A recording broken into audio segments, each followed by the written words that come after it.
तो बच्चों, यह है female reproductive part. Female reproductive part का ये फिगर है। Female reproductive part actually vagina, uterus और उसके ये जो दोनों पार्ट है उसको मिला के होता है। सबसे पहले इसको देखेंगे। At the age of puberty girls जो है वह रिप्रोडक्शन के लिए तैयार हो जाती है। तो जब रिप्रोडक्शन के लिए तैयार हो जाती है तो जैसे बॉयज में या ह्यूमन मेल में, बॉयज नहीं कहेंगे मेल कहेंगे, और यहाँ गर्ल्स नहीं फीमेल कहेंगे। तो मेल में जैसे टेस्टोस्टेरोन हार्मोन्स का निकलना हुआ जिससे कि मूछें उछे आई और वह जो है स्पर्म बनाने में सहायक हुआ, वैसे ही फीमेल्स के यहाँ ओवरी से एस्ट्रोजन, ESTROGEN, एस्ट्रोजन या प्रोजेस्टेरॉन, ये हार्मोन्स का सिक्रीट होना शुरू होता है जिससे कि उसमें रिप्रोडक्शन की एबिलिटी आती है। अब चूँकि जन्म के टाइम ही गर्ल्स में यह ओवरीज बहुत सारे एग्स, जिसको हम कहते हैं ओवा, OVA, ओवा, कई एग्स मिलते हैं उसको ओवा कहते हैं, और एक एग को ओवम कहते हैं। तो वो उसके साथ ही वह पैदा होती है। लेकिन जब मैच्योरिटी के टाइम में हर एक महीने में एक एग्स इसमें से मैच्योर होके बाहर आता है। अब इसके पार्ट को देख लेते हैं। यह जो होता है वेजाइना होता है। यह पार्ट यहाँ पे वेजाइना की ऊपर ओपनिंग है, इसको कहते हैं सर्विक्स। सर्विक्स। यह जो पार्ट होता है यह होता है यूटेरस। इधर ये जो बगल में पार्ट देख रहे हैं दोनों ओर, यह होता है ओवरी। ओवरी एक फनल टाइप, कुप्पी टाइप के पार्ट से ढका होता है, इसको कहते हैं फनल ऑफ ओविडक्ट। चूँकि यह जो पाइप जो होता है, इस पाइप को हम फेलोपियन टिप्स या ओविडक्ट कहते हैं, और उसी का ये फनल होता है, दोनों ओर से ढका रहता है। अब होता ये है कि यहाँ से प्रत्येक महीने एक एग निकल के यहाँ यूटेरस में आता है, यूटेरस के थ्रू यहाँ से होके वह वेजाइना में आता है। हर महीने एक एग आता है। अब होता यह है कि जब इंटरकोर्स के थ्रू, यानी कि जब मेल और फीमेल मिलते हैं और इंटरकोर्स शुरू होता है, तो इस वेजाइना के थ्रू पेनिस अंदर जाता है और यहाँ से स्पर्म रिलीज करता है। सेक्स के दौरान स्पर्म रिलीज होता है। तो यह स्पर्म और यह एग एक साथ मिलता है। क्योंकि यह स्पर्म जो है सर्विक्स के थ्रू, एक बात ध्यान रखिएगा, एग यहीं तक आता है, यह स्पर्म इस सर्विक्स के थ्रू ऊपर जाता है। चूँकि स्पर्म की क्वालिटी होती है कि वह मोटाइल होता है, यानी मूविंग करने लायक होता है, तो मूव यही करता है। यह मूव करके जब इसमें जाता है और जब यह एग और स्पर्म एक साथ मिलते हैं यानी कि फ्यूज होते हैं, तो वह प्रोसेस फर्टिलाइजेशन होती है। फर्टिलाइजेशन के बाद जो स्ट्रक्चर बनता है उसे हम जाइगोट कहते हैं। यह जाइगोट मिटियोसिस, मिटियोसिस मतलब सेल डिवीजन होता है, और हंड्रेड्स ऑफ सेल डिवीजन होके इसको जो है एक पार्ट बनाते हैं जिसको कहते हैं एम्ब्रायो। एम्ब्रायो जब फाइंड हुआ तो इसके बाद यह जो है यहाँ पे यूटेरस में जो ये इलास्टिक होता है, इलास्टिक मतलब उसमें अगर कोई चीज़ रखी जाएगी तो फैलता हुआ फैल जाएगा ब्लैडर की तरह, तो यह इसमें आता है जिसको कहते हैं इम्प्लांटेशन, यानी इम्प्लांट होता है वहाँ पे। और जब ये इम्प्लांट होता है तो फिर एक सेल की कवरिंग उसके ऊपर लग जाती है, उस कवरिंग को कहते हैं प्लेसेंटा। जैसे यह कवरिंग हो गई, इसमें यह एम्ब्रियो है। अब इस कवरिंग में बहुत विली होती है। विली आप लोग पढ़े होंगे, फिंगर लाइक स्ट्रक्चर होता है जिसमें बहुत सारी ब्लड वेजल्स होती हैं, और इसके बाहर भी विली होती है। अब यह क्या करती है कि ब्लड सप्लाई करती है, जिससे अंदर इसको न्यूट्रिशन मिलता है इस एम्ब्रियो को, और यह बेबी के रूप में यह डेवलप होता है। बेबी के इसमें एक ऐसे बेली बटन से एक पाइप निकलता है जो यहाँ पे इससे जुड़ा होता है, जिससे कि सारा ये न्यूट्रिशन इसमें मिलता है, तथा इसका वेस्ट प्रोडक्ट भी इसी के थ्रू बाहर जाके ये प्लेसेंटा से ये इसको एब्जॉर्ब करके और प्लेसेंटा द्वारा बाहर निकाल देता है, और फिर जैसे ह्यूमन का वेस्ट प्रोडक्ट बाहर आता है वैसे इसका भी बाहर आता है। ये तो हो गया बेबी का फॉर्मेशन।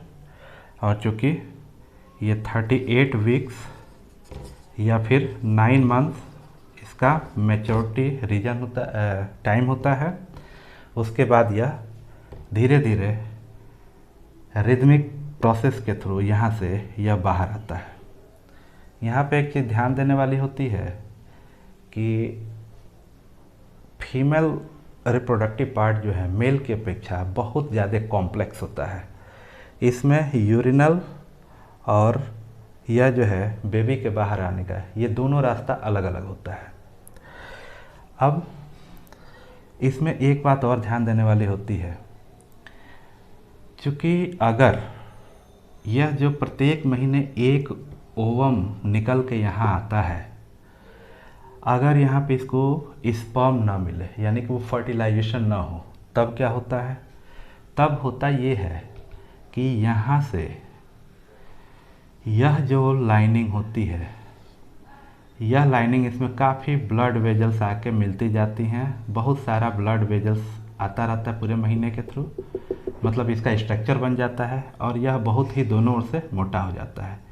जब ओवम इसमें से आता है तो चूँकि ओवम्स में बहुत सारे फॉलिकल्स होते हैं, फॉलिकल्स मतलब एक तरह से कह सकते हैं कि ब्लड से बने हुए चीज़ें होती हैं उसमें, और जब इसको यहाँ स्पर्म नहीं मिलता है, स्पर्म नहीं मिलता है तो ये फट जाता है, और यह दीवारें भी ये भी मोटी हो जाती है, यहाँ से ये मोटा हो जाता है।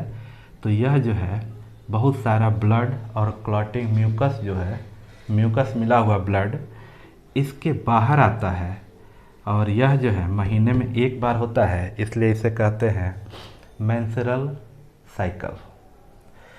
अब चूँकि यह प्रत्येक 28 दिन से एक महीने तक 28 से 30 दिन के बीच में यह एक बार महिलाओं में होता है यह साइकिल, तो इसलिए इसे मेंस्ट्रुअल या मासिक चक्र कहते हैं। क्योंकि ये साइकिल जब नहीं आती है तब हम लोग के जन्म की प्रक्रिया यहाँ पे शुरू हो जाती है, यानी कि एक फर्टिलाइज हो जाता है। ये समझ में आ गया? इसके बाद है कि हमारे समाज में जो ही हम बड़े होते हैं तो सबकी नज़र होती है कि क्यों नहीं शादी करते, शादी करने के बाद अपने बच्चे पैदा करो, इस तरह के बहुत सारे ध्येय होते हैं। लेकिन हमारा स्वास्थ्य अलाउ कर रहा है, या फिर फीमेल का स्वास्थ्य अलाउ कर रहा है, या फिर हमारी आर्थिक स्थिति कैसी है, इसको डिपेंड करके हम आगे की अपनी लाइफ को निर्धारित करते हैं। अब जब उस लाइफ को निर्धारित करते हैं तो यानी कि आफ्टर मैरिज जब हम रिप्रोडक्शन की बारी आती है तो उसमें हम इन सब चीज़ों का बहुत ध्यान रखते हैं कि हमें कब रिप्रोडक्शन करना है, कब नहीं करना है। इन बिटवीन ह्यूमन की टेंडेंसी है कि एक एज के बाद, ह्यूमन बींग्स में मेल और फीमेल दोनों आते हैं, कि एक एज के बाद वह सेक्स की इच्छा जागृत होती है। यह टेंडेंसी है, क्योंकि मेल में टेस्टोस्टेरोन और फीमेल में एस्ट्रोजन ये जब निकलने लगते हैं तो उस इच्छा को जागृत करते हैं। तब हम उसके बाद क्या होता है, यदि हम असुरक्षित यौन संबंध बनाते हैं यानी सेक्स करते हैं तो बहुत सारे हमको प्रॉब्लम्स झेलने पड़ते हैं, या फिर हम अनवांटेड प्रेगनेंसी, यानी कि हम नहीं चाहते हैं कि बच्चा पैदा हो और वह बच्चा पैदा हो जाए, इन सब चीज़ों को रोकने के लिए 3 प्रकार की विधियां बनाई गई हैं। पहला होता है बैरियर मेथड, दूसरा होता है केमिकल मेथड और तीसरा होता है सर्जिकल मेथड।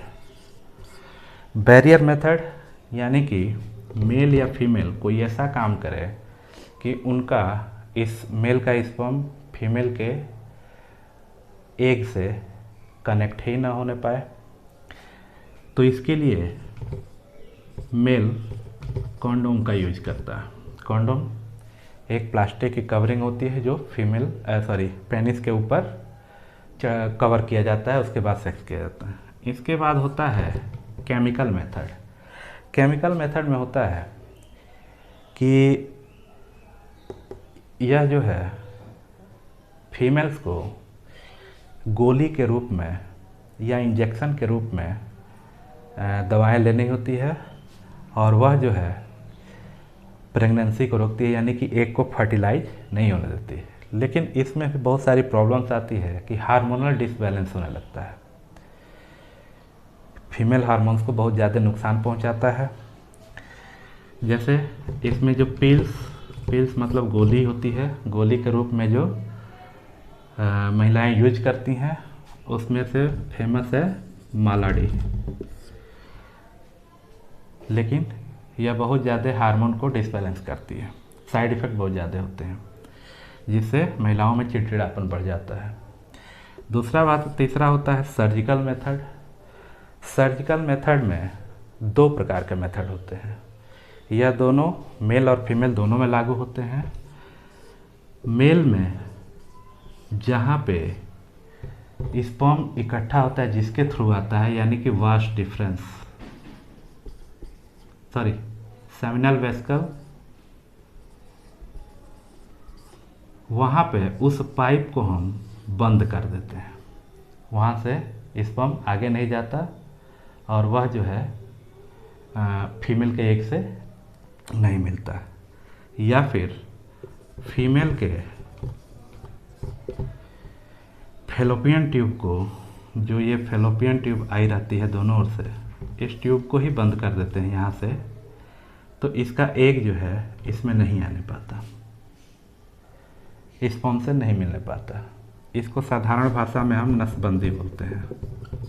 लेकिन यह चूँकि सर्जिकल मेथड यानी कि ऑपरेशन के थ्रू होता है, तो यह खतरनाक भी होता है तथा इसका मिसयूज भी बहुत ज़्यादा होता है। तो इस प्रकार ये 3 मेथड हो गए। लेकिन आजकल की जैसी टेंडेंसी है, बहुत सारे लोग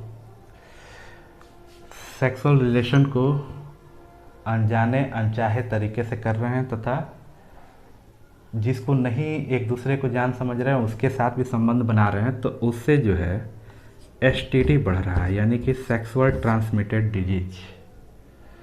सेक्सुअल ट्रांसमिटेड डिजीज को रोकने के लिए या तो हम इसके साथ सेक्स करें या फिर असुरक्षित संबंध बनाए ही रहें।